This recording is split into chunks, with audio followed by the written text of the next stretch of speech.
my ex-boyfriend brought his new girlfriend to my apartment complex pool and announced loudly, "I upgraded big time, no regrets whatsoever about leaving her." I waved politely from my lounge chair without any reaction.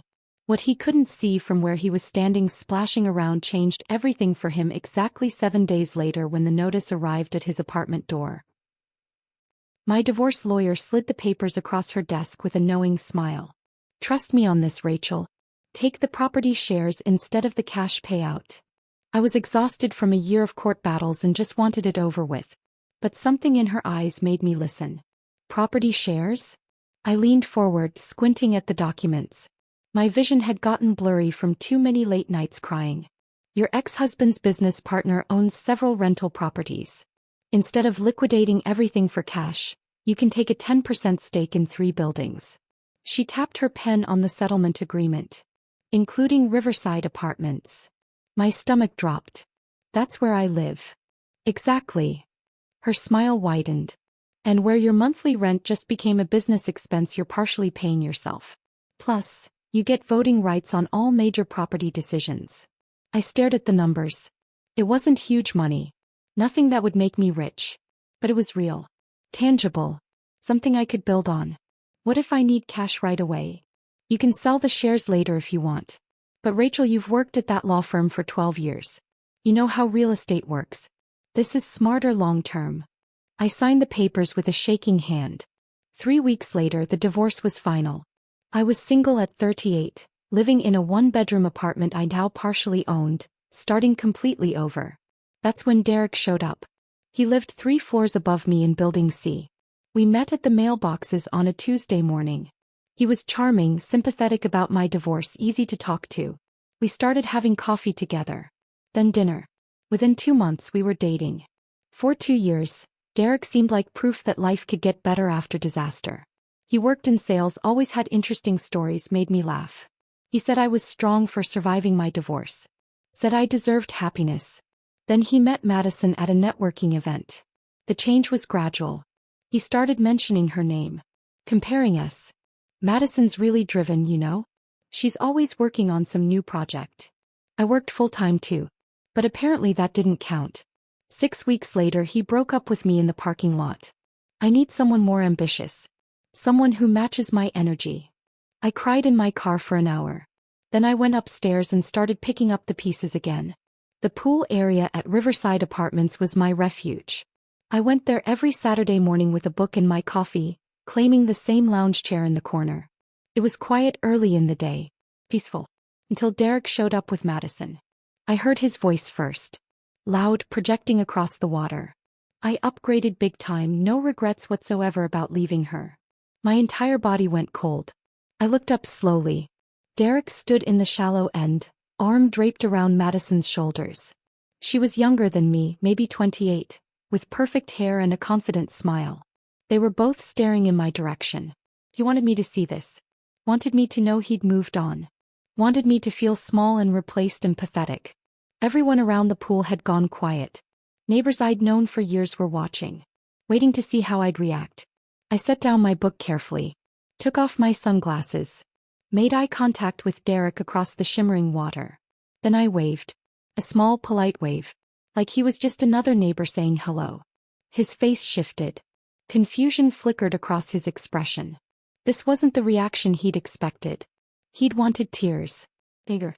Drama he could recount later to make himself look good. I gave him nothing. Madison whispered something in his ear. He laughed too loud, pulling her closer, trying to recover his performance. I put my sunglasses back on and returned to my book.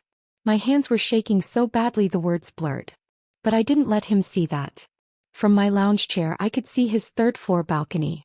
The oversized sectional sofa blocking half the space. The commercial-grade grill that definitely violated fire codes. The string lights he'd hung without permission. I'd noticed those violations months ago. Back when I loved him and looked the other way. Back when I thought his rule-breaking was charming and spontaneous instead of selfish and careless. But I wasn't looking the other way anymore. Derek and Madison stayed at the pool for another hour.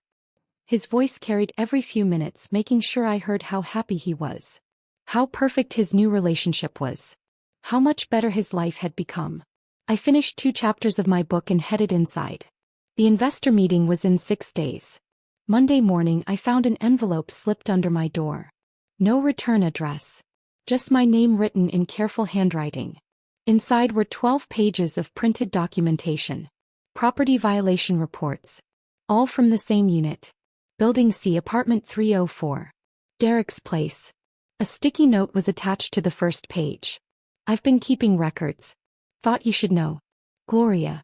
Gloria Martinez had been the property manager at Riverside for 15 years.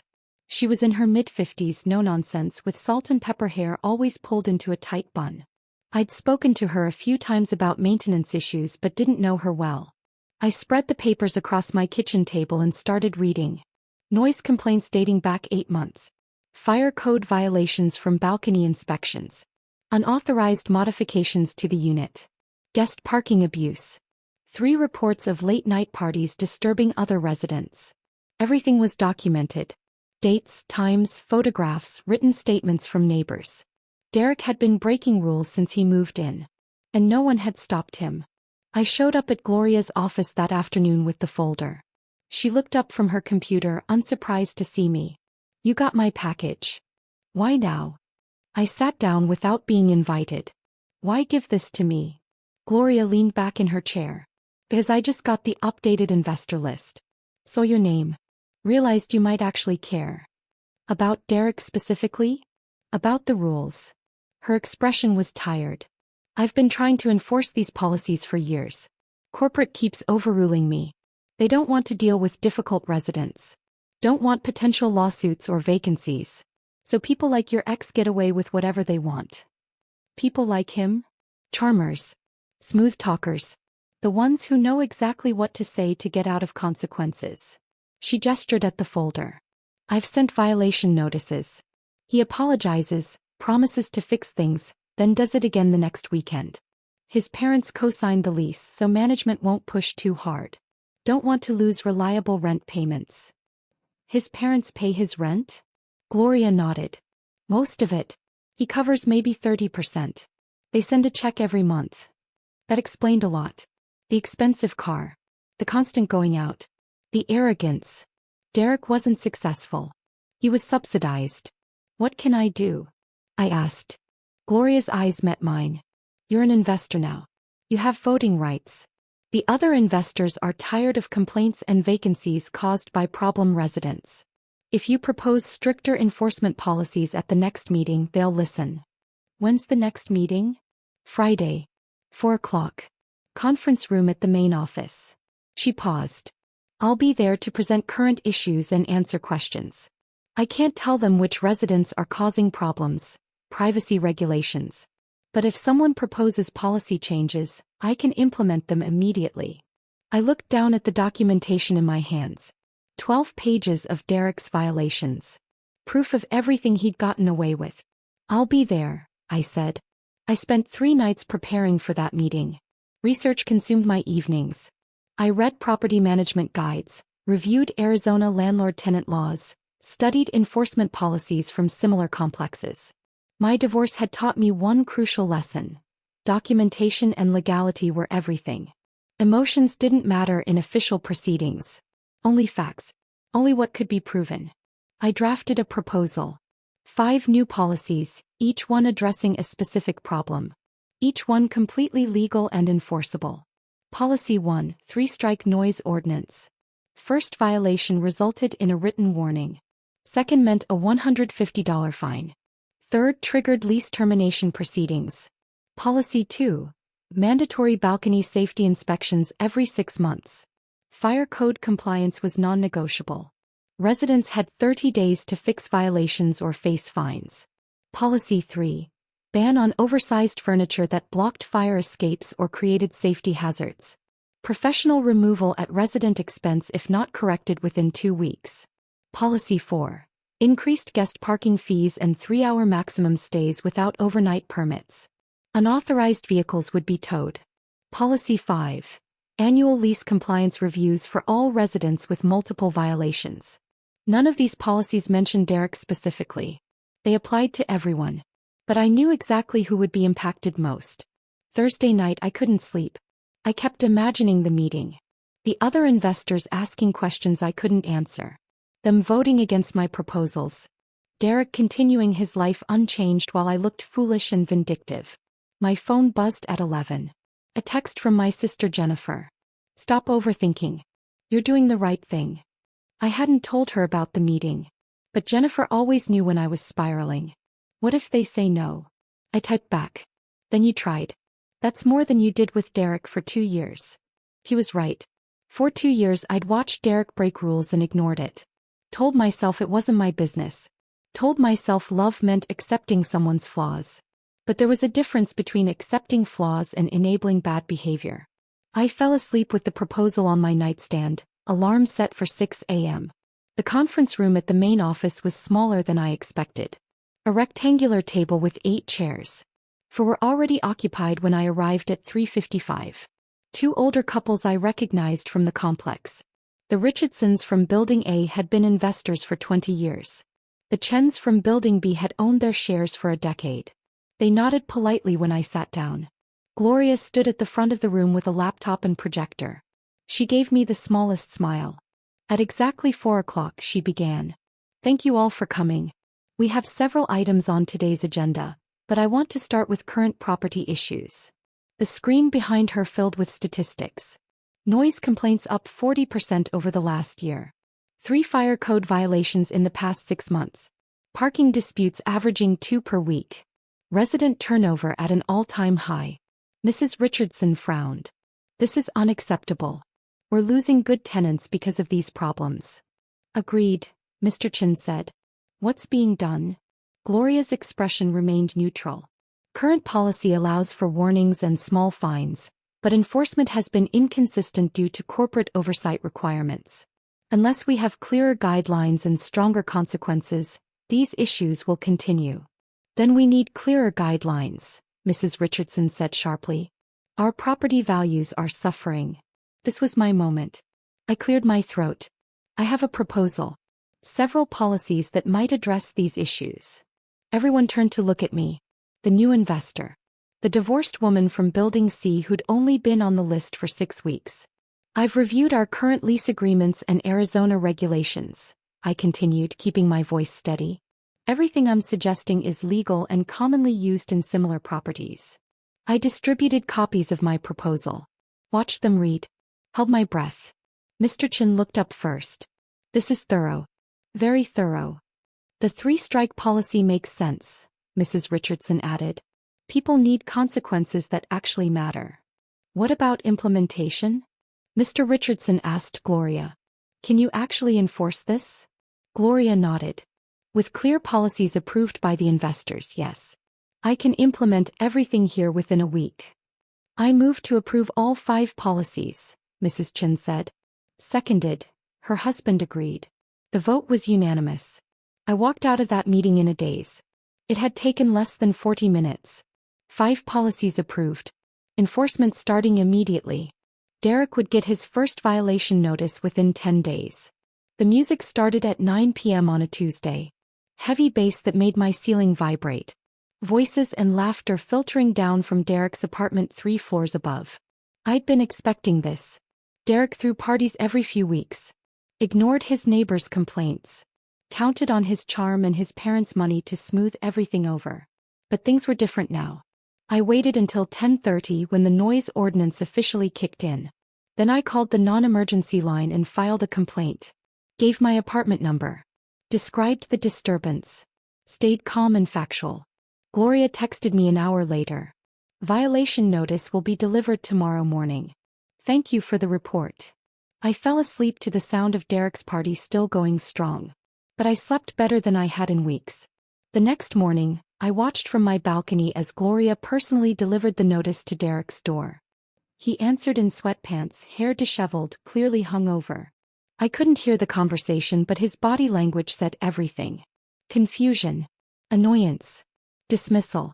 He probably thought it was a mistake. A warning he could talk his way out of. Strike 1. 2 weeks later, the balcony inspection happened.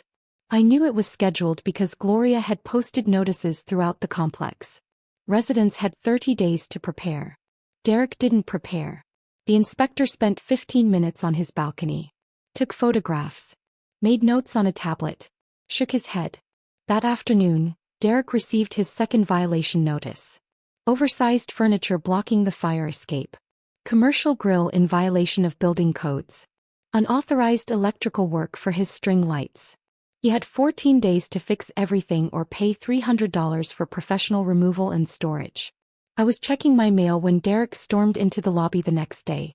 He marched straight to Gloria's office, violation notice crumpled in his fist. "This is ridiculous." His voice carried through her closed door. "I've had that furniture for a year.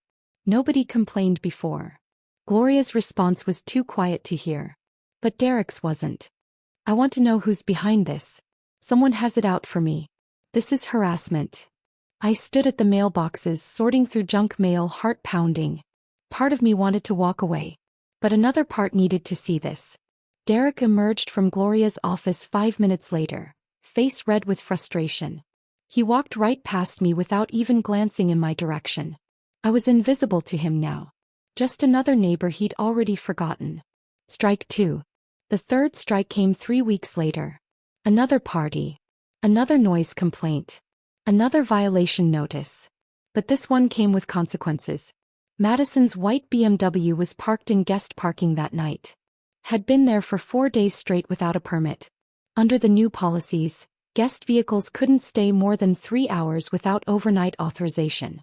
At 2 a.m. during Derek's party, her car was towed. I heard about it the next morning from Mrs. Peterson, who lived next door to Derek. She was at the mailboxes shaking her head. "That young man's girlfriend was screaming in the parking lot at 6 this morning," she said. "Her car got towed. $200 fee to get it back." She was furious. "That's unfortunate," I said carefully. "He threw another party last night. Third one this month. I can't sleep with all that noise." Mrs. Peterson sighed. "I'm glad management is finally doing something. I've complained for months." I nodded sympathetically and headed to work. But I couldn't stop thinking about Madison. About her face when she realized Derek's lifestyle came with actual consequences. When his charm couldn't fix everything with a smile and an apology. That evening I saw them arguing in the parking lot. Madison's voice was high and sharp. Derek's hands were up in a placating gesture. She got in her car and drove away. Tires squealing. She didn't come back that night. Or the next. A week later I saw Derek carrying boxes to his car alone. His movements were jerky, angry. He slammed the trunk hard enough to make the whole vehicle shake. Mrs. Peterson appeared beside me again. I heard the girlfriend left him. Posted something on social media about too much drama and instability. Can't say I blame her. Neither could I. Derek had wanted someone ambitious. Someone who matched his energy. But Madison matched his reality instead, and didn't like what she found. The apartment complex had been quiet for 3 days. No parties. No loud music. Just peace. But Derek was still living above me. Still in violation of his lease. Still one more incident away from eviction proceedings. I wondered how long it would take. Gloria called me on a Thursday afternoon. "Can you come to my office? There's something you should know." My stomach dropped. Had Derek figured it out? Did he know I was behind the policy changes? I showed up at 5 when most residents were home from work. Gloria closed the door behind me and sat down heavily. "Derek's parents contacted me this morning." His parents. They co-signed his lease. They've been paying most of his rent. He pulled out a file. When the violation notices started arriving, Derek told them it was a misunderstanding. Building management making mistakes. He'd handle it. But he didn't handle it, I said. No. And when the third violation notice arrived, his parents asked to see the documentation. All of it. Gloria opened the file. I had to send them everything. The noise complaints. The inspection reports. Photographs of the violations. It's all part of the official record. She turned the file toward me. Inside were printed emails between Derek's parents and the management company. I read them slowly. Derek had told his parents he had a promotion at work. Told them he was making enough to cover rent on his own soon. Told them the apartment was an investment in his career, networking opportunities, professional image. All lies. His mother's email was devastating. We had no idea Derek was causing problems for other residents. We raised him better than this. We've been subsidizing a lifestyle he clearly can't afford and doesn't deserve. This stops now." His father's response was shorter. "Effective immediately, we're withdrawing our financial support. Derek is 32 years old. It's time he lived within his actual means." Gloria looked at me. "They're not renewing their co-signature. Derek has to move out or prove he can afford the rent on his own." "Can he?" "Not even close. His rent is $1,850 a month. His actual income barely covers $600. He's been living on their money and credit cards for years." I sat back in my chair processing this. My revenge had accidentally exposed Derek's lies to the people who mattered most. His own family. "What happens now?" I asked. "He has until the end of his lease to move out. 2 months. He already put in his notice this morning." Gloria paused. "I thought you should know. The policies you proposed didn't just enforce rules. They revealed who Derek really is." I left her office feeling strange. Vindicated but also oddly empty. This was what I'd wanted. Derek facing consequences. Derek losing his comfortable life. Derek forced to confront his own choices. But I hadn't expected it to feel so hollow. I saw Derek at the management office 2 weeks later. He was at the counter arguing about his deposit. I gave 60 days notice. I should get my full deposit back. Gloria's assistant, a young woman named Keisha, kept her voice professional. "Your deposit is being used to cover the furniture removal fees and the third violation fine. You have $150 remaining." "That's ridiculous. Those charges were bogus. The charges were outlined in your violation notices. You had opportunities to fix the issues yourself." Keisha slid a document across the counter. "Everything is itemized here." Derek grabbed the paper, face flushed. "I want to speak to whoever approved these new policies. This is targeted harassment. The policies were approved by the investors. I can't give you their names. Privacy regulations. Then I want to file a complaint against management." "You're welcome to do that. The form is on our website." I was standing at the mailboxes across the lobby, pretending to sort through envelopes. Derek hadn't noticed me yet. I could leave. Slip out the side door. Avoid this confrontation. But I stayed. Maybe I needed to see this up close. Needed to watch him lose control. Needed proof that my quiet revenge had worked. Derek slammed his hand on the counter. "This is unbelievable. I've lived here for 3 years. Never had problems until now. According to our records, you've had 12 documented violations over 18 months, Keisha said calmly. "The new policies simply enforce consequences for behavior that was always against your lease terms." Derek opened his mouth to argue but stopped. His eyes had drifted past Keisha. To the investor meeting schedule posted on the wall behind her. His face changed. Understanding flickered across his expression. He turned slowly, scanning the lobby. His gaze landed on me. For a moment neither of us moved. I held his stare. Didn't flinch. Didn't look away. He couldn't prove anything. Couldn't know for certain. But he knew. "Rachel," he said. My name sounded like an accusation. I closed my mailbox and walked toward the door. Passed within 5 feet of him. Close enough to hear his breathing. Close enough to see the anger in his eyes. "Goodbye, Derek," I said quietly. Then I left. My hands were shaking when I reached my apartment. But I was smiling. Gloria showed up at my door that evening with 2 cups of coffee and a tired smile. "Thought you might need this," she said, handing me one. "Derek figured it out." "I know. I was there." I stepped aside to let her in. We sat on my small balcony watching the sunset paint the Phoenix sky orange and pink. For a while neither of us spoke. "I should tell you something," Gloria finally said. "I've wanted to enforce these rules for years. Long before you became an investor. You mentioned that. But it's more than that." She stared into her coffee. "I've been working in property management for 20 years. I've seen hundreds of directs. Charming men who think rules don't apply to them. Who use other people's money and patience until both run out. Why didn't corporate support you? Because directs don't usually cause enough damage to matter. They pay rent on time or their parents do. They smile and apologize when confronted. They're just annoying enough to bother neighbors but not destructive enough to warrant eviction. Gloria shook her head. Corporate cares about occupancy rates and avoiding lawsuits. Not about quality of life for other residents. But now you can enforce the rules. Biz, you gave me cover. The investors approved the policies. Corporate can't override that. She looked at me. You didn't just get revenge on Derek. You gave me the tools to protect every resident in this complex from people like him. I hadn't thought about it that way. I'd been focused on Derek. On making him pay for humiliating me. On proving he couldn't get away with treating people badly. The other residents have noticed, Gloria continued. Mrs. Peterson thanked me yesterday. Said she can finally sleep through the night. Mr. Kumar in Building A mentioned how much quieter the parking lot is. People are renewing their leases instead of leaving. That's good. It's more than good. It's what this place should have been all along. She finished her coffee and stood. I wanted you to know that. Your revenge helped more people than just you. After she left, I sat on the balcony until dark. Thinking about Derek. About Madison. About all the people affected by the policy changes I'd proposed. Revenge had felt personal. Intimate. Something between Derek and me. But it had become something bigger. Something that mattered to an entire community.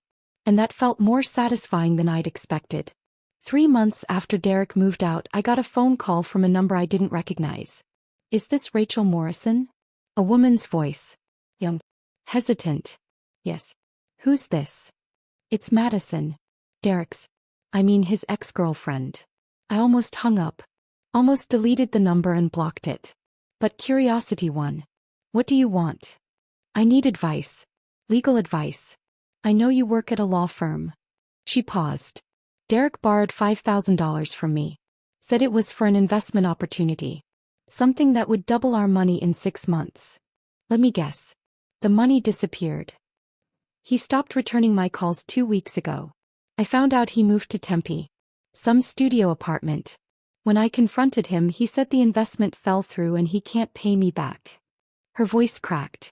I don't know what to do. I should have felt vindicated. Madison had called Derek an upgrade. Had laughed while he humiliated me at the pool. Had chosen him over basic human decency. But listening to her voice, young and scared and realizing she'd been used, I just felt tired. Do you have documentation? I asked. Text messages about the loan? Bank transfers? Everything. I kept all of it. Then you have a case. Small claims court. 5,000 is right at the limit, but it's doable. I grabbed a pen. I'll give you my divorce lawyer's number.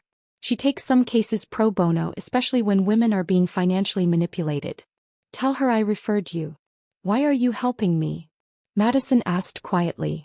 I was awful to you. At the pool that day. I knew what Derek was doing. I thought it was funny. You were awful, I agreed. But Derek's worse. And you deserve to get your money back. I gave her the lawyer's information. Hung up. Stared at my phone. 20 minutes later, my divorce lawyer called. Rachel Morrison. It's been a while. Catherine's voice was warm.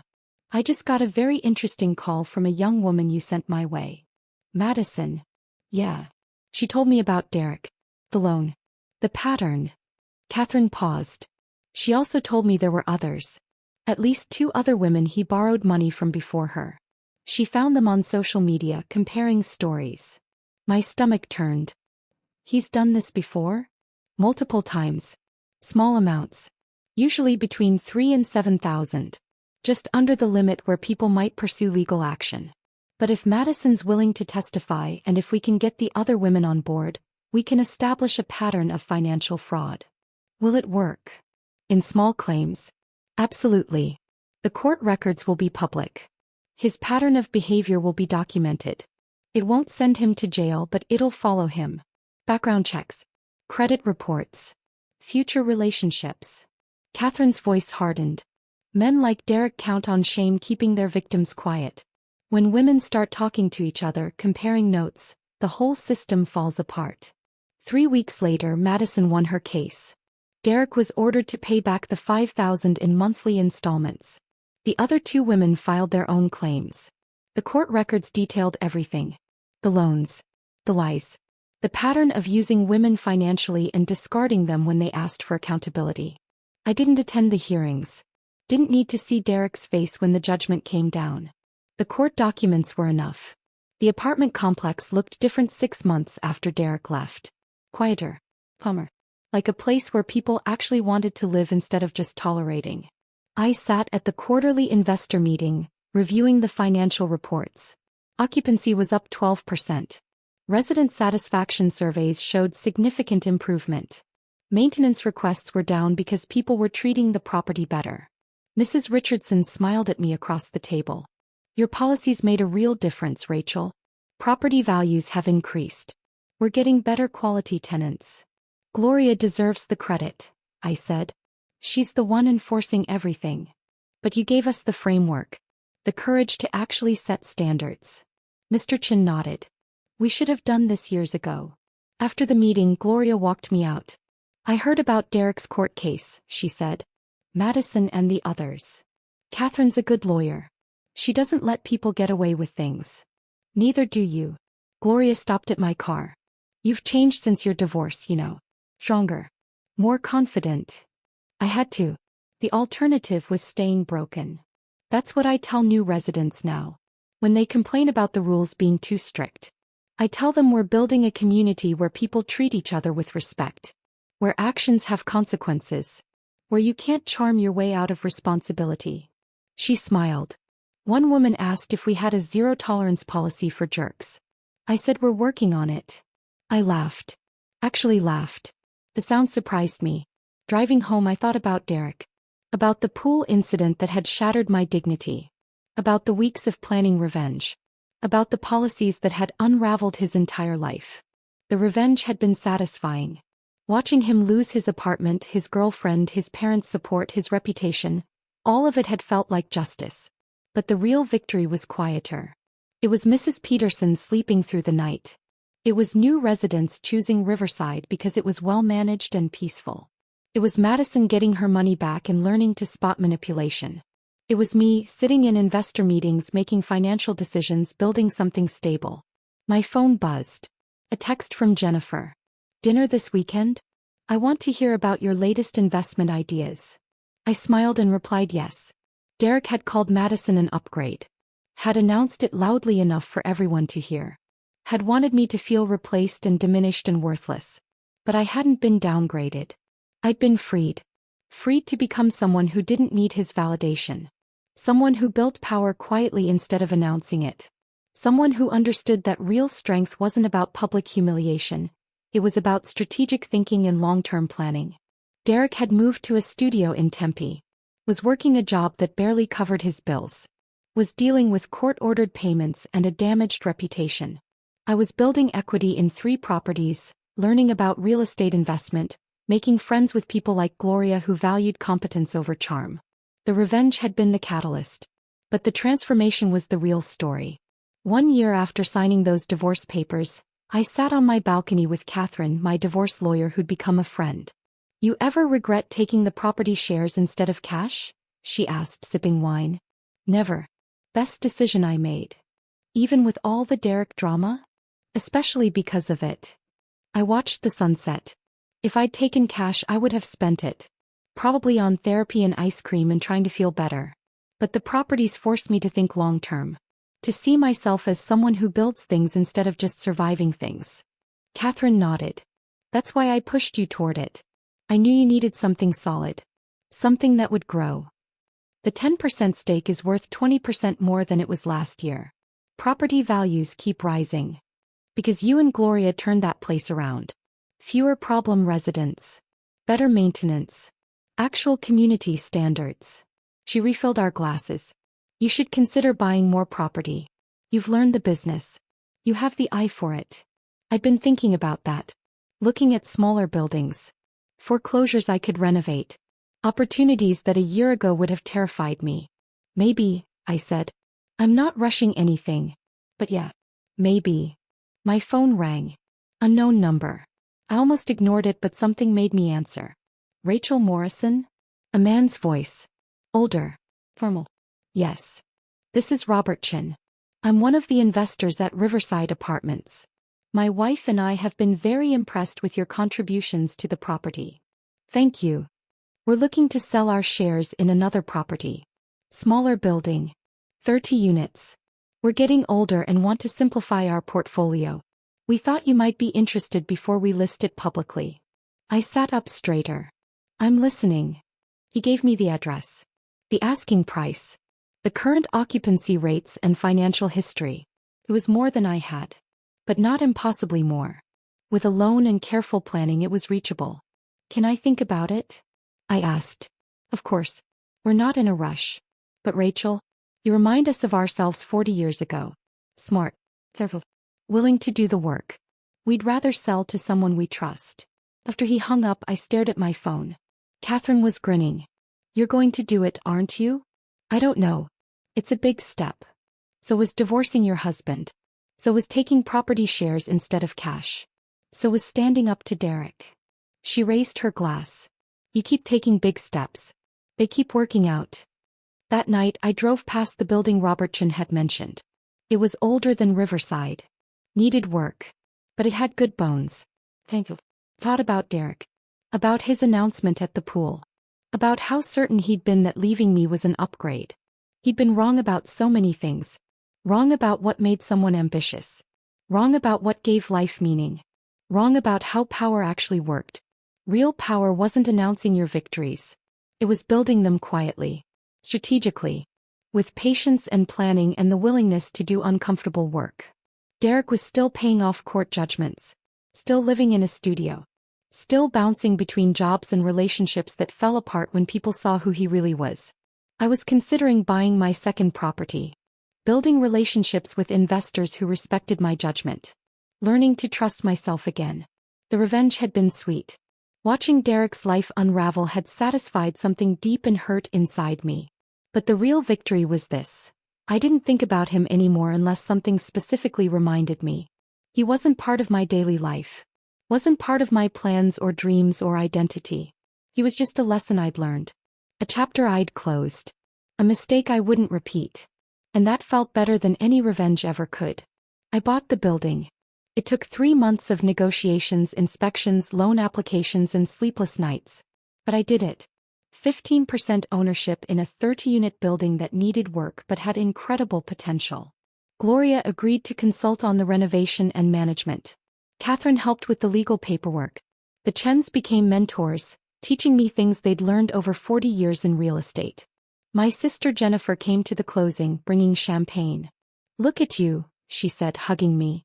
Property mogul. Businesswoman. Badass. I own 15% of a building that needs new plumbing. Let's not get carried away. You own something. You're building something. You're not the person Derek left at that pool. She pulled back to look at me. You're better. He was right. The woman Derek had humiliated at the pool would have cried. Would have run. Would have spent months questioning what was wrong with her. The woman I'd become had documented violations, proposed policy changes, and quietly dismantled his entire comfortable life.